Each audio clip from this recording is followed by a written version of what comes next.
Hello दोस्तों, मैं निशा कुमारी आप सभी का सवेरा कहानी में स्वागत करती हूँ।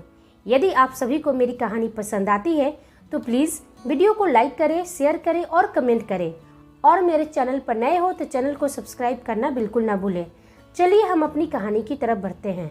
1980 उत्तर प्रदेश के एक छोटा सा गांव। दिसंबर की कड़ाके की ठंड पड़ रही थी। रात के 2 बजे सभी अपने अपने घरों में दुबके पड़े हुए थे। गलियों में कुत्ते की ठंड से कुकू करने की आवाज कानों में पड़ रही थी। गांव में बड़े ठाकुर चंद्रशेखर बाबू का बड़ा बेटा बरामदे में सोया हुआ था, जिसका नाम शेखर था। अचानक से तेज हवा और किसी के पायल की आवाज से उसकी नींद खुल गई। उसने उठकर जब अपनी आंखें खोली तो डर से उसकी आंखें चौड़ी हो गई।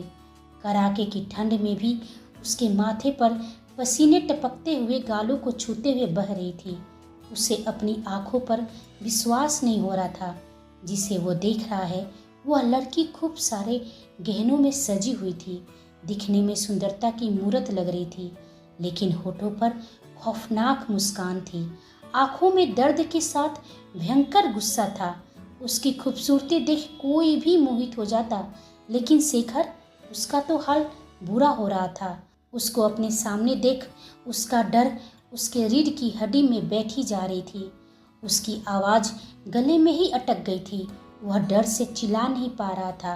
बड़ी मुश्किल से जोर लगाकर बोला, मुझे माफ कर दो, मुझसे बहुत बड़ी गलती हो गई।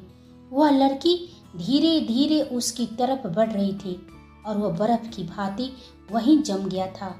वह कंबल से निकल अपने बदन से सारे कपड़े निकालने लगता है और गांव की गलियों में नंगा होकर बेतहाशा भागे जा रहा था। सुनसान गांव की गलियां पड़ी हुई थी। वह जिधर देखता उसकी नज़रों के सामने बस वही लड़की दिखाई देती। उसे इस बात का होश ही नहीं था कि वह कर क्या रहा है। गांव के खुले मैदान जो खेतों के बीचों बीच में बना हुआ था, वहां जाकर उसके कदम रुक जाते हैं। पसीने से लथपथ हो गया था। बस एक ही बात कहे जा रहा था, मुझे माफ कर दो, मुझसे गलती हो गई। तभी अचानक वह लड़की उसकी गर्दन पकड़ हवा में उठा देती है और उसकी गर्दन को ऐसे ऐंठ देती है जैसे कोई छोटा सा बच्चा अपने खिलौने की गर्दन को ऐंठ देता है। कुछ घंटों बाद गांव का एक बुजुर्ग खेतों में शौच के लिए आता है और उसकी नज़र शेखर के नग्न शरीर पर पड़ती है, जिस पर खेतों के ही छोटे छोटे कीड़े रेंग रहे थे और मक्खियाँ भनभना रही थी। उसे देख बुजुर्ग की चीख निकल गई। थोड़ी देर में गांव के लोगों की भीड़ जमा हो गई। उसकी ऐसी हालत देख सभी के कंठ सूख रहे थे। बड़े ठाकुर को खबर दी जाती है। घरों में मातम छाया हुआ था। पंडित जी दाह संस्कार के कार्य में जुट जाते हैं। गांव वाले आपस में ही एक ने कहा, यह उसी का काम है, अपना बदला लेने वापस आई है, किसी को नहीं छोड़ेगी। उसकी बात बड़े ठाकुर के कानों में पड़ती है और वो अपनी तेज आवाज में कहता है, अपनी अपनी मन गढ़ंत बातें बनाना बंद करो। हम ठाकुर हैं। हमारे बेटे के साथ जिसने भी ऐसा दुष्कर्म किया है उसे हम ऐसी सजा देंगे कि उसकी आने वाली 7 पुख्ते याद रखेगी। यह कहानी एक ऐसे ही गांव की है जहां बड़े ठाकुरों का राज हुआ करता था। यह गांव 11 ठाकुरों के खानदान से भरा हुआ था। उस समय जात पात बहुत अधिक हुआ करता था। उसी गांव के एक कोने में छोटे जात हरिजन बसते थे। उस हरिजन समाज में एक लड़की मधुबाला का जन्म हुआ, जो बहुत बहुत ही दिखने में खूबसूरत थी। उसकी खूबसूरती देख किसी को भरोसा न होता कि वह हरिजन समाज में जन्म ली है। सारे हरिजन को उसे देख अपने जात पर गर्व होती। लेकिन गरीबों के घर में खूबसूरत लड़की का पैदा होना किसी अभिशाप से कम नहीं होता है। जैसे जैसे मधुबाला बड़ी होने लगी, गांव की मर्दों की गंदी नज़र उस पर पड़ने लगी। उसकी खूबसूरती के चर्चे पूरे गांव में होती। इसी डर से उसके माता पिता ने छोटी सी उम्र में उसका विवाह कर दिया।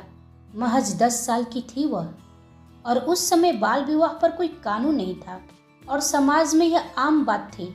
लेकिन नियति को कुछ और ही मंजूर था। शादी के 2 साल बाद ही उसके पति की मृत्यु हो गई और ससुराल वाले उसे धक्के मारकर उसे घर से निकाल दिए हैं। ऐसी घटनाएं उस समय लड़कियों के लिए बहुत शर्मनाक मानी जाती थी। मधुबाला के माता पिता न्याय की गुहार लेकर बड़े ठाकुर चंद्रशेखर से विनती करते हुए कहा, माई बाप, हमारी बेटी का कोई दोष नहीं है। हम गरीब हैं और किस्मत के मारे हुए हैं, हम पर दया कीजिए।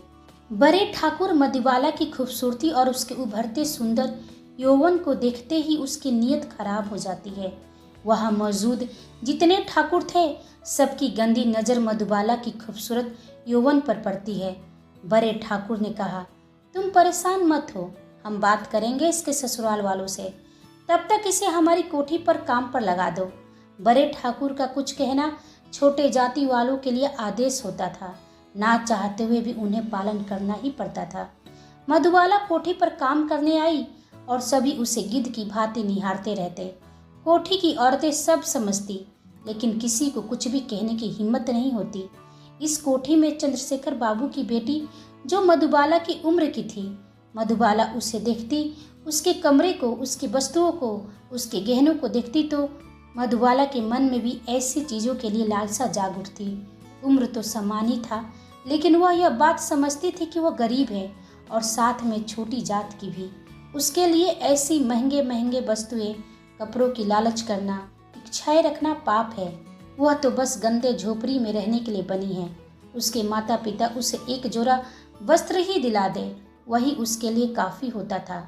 एक दिन बड़े ठाकुर के बड़े बेटे शेखर ने बोला, मधुबाला, तुम बहुत खूबसूरत हो, बिल्कुल मेरे ख्वाबों की परी जैसी हो, और तुम्हें देखकर मुझे ऐसी नशा होती है, वैसा नशा शराब पीने से भी नहीं आती। मधुबाला नीचे सिर झुकाकर बोली, आप मुझसे ऐसी गंदी बातें मत किया कीजिए, मैं यहाँ काम करने आती हूँ। शेखर ने उसके कमर पर अपना हाथ डालते हुए बोला, ज़्यादा नाटक मत कर, मुझे खबर है कि तुम अपने ससुराल में पति के मरने के बाद क्या गुल खिला रही थी, इसलिए तुझे वे लोग घर से बाहर निकाल दिए। मुझे खुश रखेगी तो इस गांव में सुरक्षित रहेगी, वरना कहीं का ना रहेगी। उसकी ऐसी घिनौनी बात सुन मधुबाला को गुस्सा आ गया और उसे धक्के देते हुए बोली, मैं अभी बड़े ठाकुर को और पूरे गांव वालों को बताती हूँ कि तुम कितना घटिया ठाकुर है। उसकी बात सुनकर शेखर गुस्से में आ गया। ऐसी बातें किसी छोटे जात वालों को बड़े जात वालों से कहने की हिम्मत नहीं होती। वह जैसा चाहते उनका शोषण करते थे और कोई उन्हें इनकार नहीं करता। ना उनके लिए कोई कानून था और ना ही कोई समाज। मधुबाला बड़े ठाकुर को सारी बातें बताती है। बड़े ठाकुर उसके सामने अपने बेटे को थप्पड़ लगाते हुए, नालायक, आज माफ कर रहा हूँ, फिर ऐसी हरकत मत करना। मधुबाला, यह सारी बातें बाहर नहीं जानी चाहिए, हमारी बहुत बदनामी होगी। मैं इस नालायक को समझा दिया हूँ, फिर तुम्हारे साथ ऐसी हरकतें नहीं करेगा। मासूम और नादान मधुबाला आने वाले तूफान से अनजान थी। उसे तो इस बात की भनक भी ना थी कि बड़े कोठी में रहने वाले ठाकुरों को अपनी ऊंची नाक बहुत प्यारी होती है। उन्हें डर था कि मधुबाला बाहर कुछ उनके बारे में कह न दे। इसी डर से वो हर वक्त मधुबाला पर नजर रखते। और एक दिन मधुबाला की जिंदगी बुरी तरह से बिखर गई। जब एक दिन वह कोठी पर काम करने गई, तभी वहां पर शेखर बहुत सारे सोने हीरे के गहनों के साथ अपने कमरे में बैठ मधुबाला का आने का इंतजार कर रहा था। उसने जैसे ही मधुबाला को देखा, वह हीरे जेवर खुले अपने हाथों में लेकर देखने लगा। लेकिन मधुबाला उसे देख आगे बढ़ने की हुई, तभी शेखर उसे रोकते हुए कहा, मधुबाला, जरा यहाँ आना। मधुबाला डरते हुए उसके पास गई और वह बोला, मधुबाला, तुम्हें गहने का बहुत शौक है ना? इस गहने में से तुम कोई भी अपने लिए उठा सकती हो, और हाँ, जितना ले सकती हो उतना ले लो। वह बहुत ही आश्चर्य से उसे देख रही थी। वह बोला, तुम मुझे ऐसे क्यों देख रही हो? मैंने उस दिन तुम्हारे साथ बहुत ही गलत किया था ना? मुझे उस बदतमीजी का तुमसे माफ़ी चाहिए, इसलिए तुम्हें उपहार स्वरूप दे रहा हूँ। मधुबाला के मन में उन गहनों को लेकर लालसा जाग गई थी, और होती भी क्यों नहीं, बेचारी उसने ऐसी गहने देखा ही कहाँ था। उसने कहा, सच में जितना चाहूँ उतना ले सकती हूँ? हाँ, तुम जितना चाहो उतना ले सकती हो। उसने अपने पसंद की एक हार उठाकर अपने पास रख लिया। अगले दिन मधुबाला के माता पिता को बड़े ठाकुर कोठी बुलाए। जब उसके माता पिता वहां पहुंचे तो उन्होंने मधुबाला पर अपने घर से गहने चोरी का इल्जाम लगा दिया। यह सुन मधुबाला स्तब्ध हो गई। उसके माता पिता को मालूम था कि उसकी बेटी चोरी नहीं कर सकती थी, लेकिन वह विवश थे। मधुबाला की नजरें नीचे हो गई थी। उसे यह तो मालूम था कि उसने चोरी नहीं किया है, लेकिन गहने उसके पास ही है। उसने स्वीकार कर लिया। तभी बड़े ठाकुर ने कहा कि हम चाहे तो तुम्हारी बेटी को पुलिस के हवाले कर सकते हैं, लेकिन हम दंड स्वरूप इसे बंधुआ मजदूर बनाते हैं। उसके माता पिता उनके सामने बहुत गिड़गिड़ाए, लेकिन उन्हें उस पर दया नहीं आई। मधुबाला ने कल्पना भी नहीं किया था कि उसे अपनी खूबसूरत होने का भारी कीमत चुकानी पड़ेगी। वह बंधुआ मजदूर तो बन गई, लेकिन हर रात उसका शोषण होता। ठाकुर का परिवार उसका बलात्कार करता और एक दिन मधुबाला की कोई खबर नहीं मिली। उसके माता पिता ने हर जगह ढूंढा, लेकिन वह कहीं नहीं मिली। गांव से बाहर एक सूखा कुआं था। उस कुएं में किसी की कराहने की आवाज आ रही थी, जैसे कि उसका पूरा बदन दर्द से टूट रहा हो।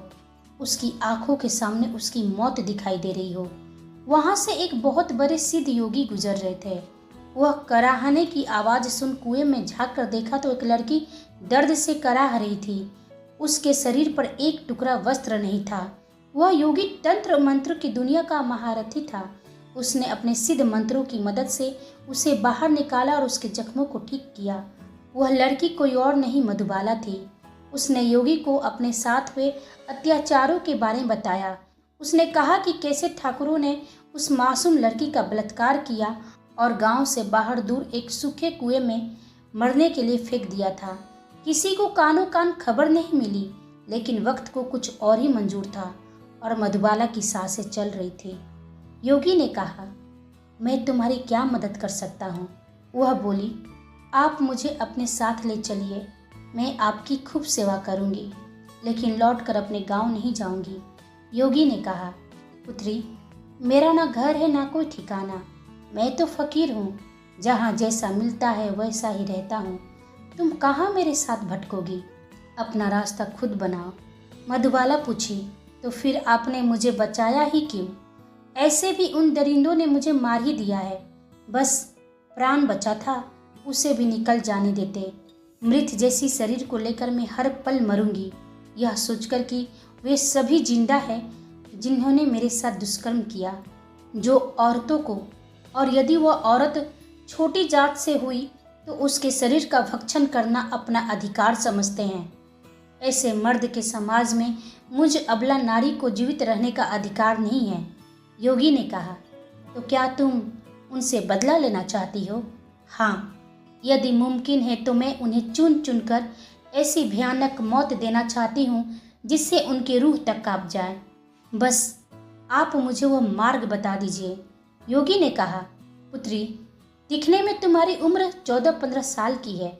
जिस मार्ग में जाने की तुम बात कर रही हो वह मार्ग बहुत कठिन है। वहाँ का कानून नियम सब अलग है। तुम नहीं कर पाओगी, हार कर लौट आओगी। मधुबाला ने कहा, हारने के लिए कुछ बचा ही नहीं है। मुझे अब न्याय चाहिए, उन सब की मौत चाहिए।